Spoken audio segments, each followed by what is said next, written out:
My greetings is jumbled. Yeah. I have been working with fistula patients for 8 years. So fistula patients are my daughters, my sisters, and my mother. So every day they express their feelings to me by telling me their stories.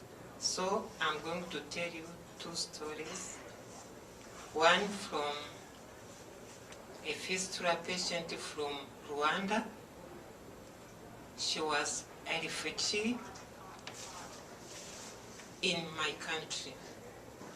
And the second story is a story from my auntie.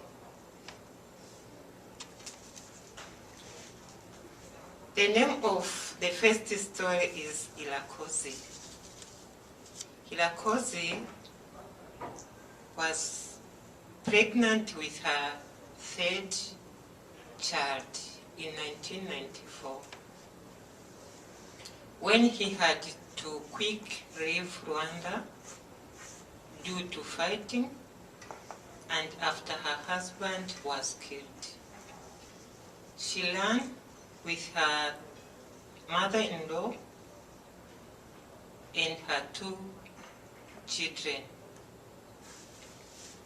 After 2 days of labor pain, she stopped in a bush area and she delivered her stillborn child. Imagine, her husband was killed, she was pregnant, and the second born child was 1 year and 8 months. I don't remember.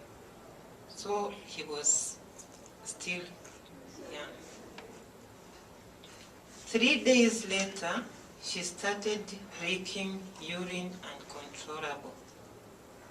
Ilakoze spent 3 years in a refugee camp in Kigoma, Tanzania, leaking urine until she was brought to Bugando Medical Center through the help of United Nations for Refugees. For repair, she was full healed. In our country, we have adult education. So she attended the adult education and went to the college, and now she is a teacher.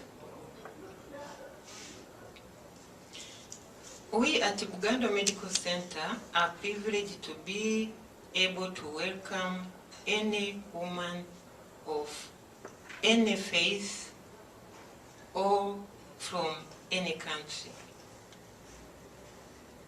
to come for free treatment through the generosity of donors and the Ministry of Health. We do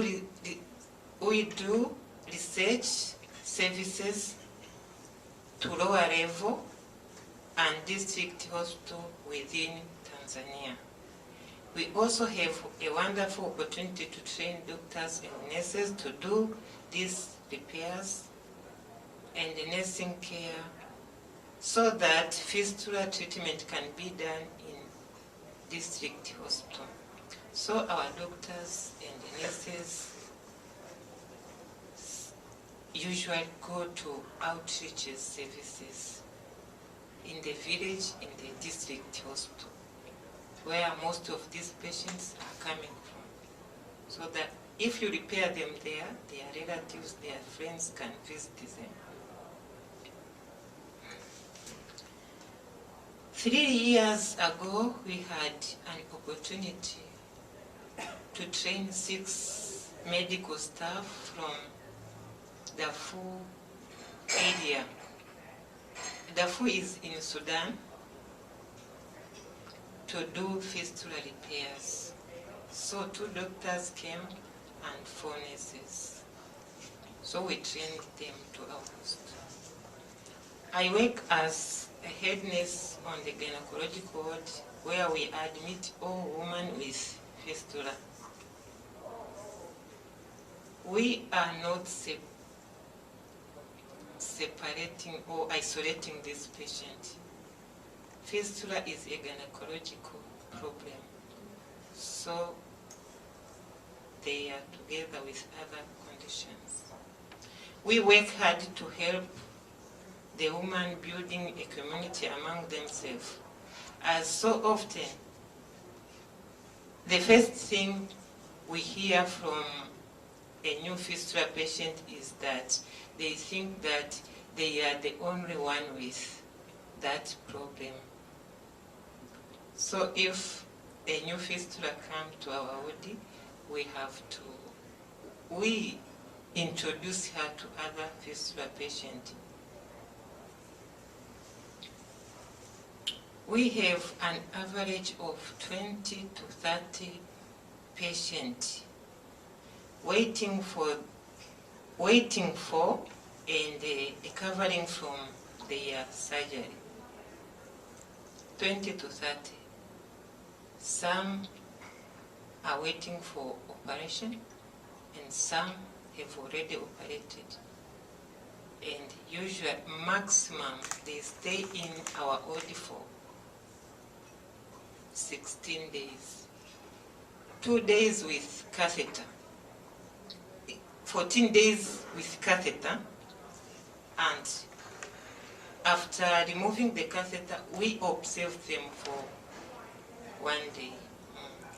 We are not discharging them to go back home after 7 days because most of them are coming very far from the village.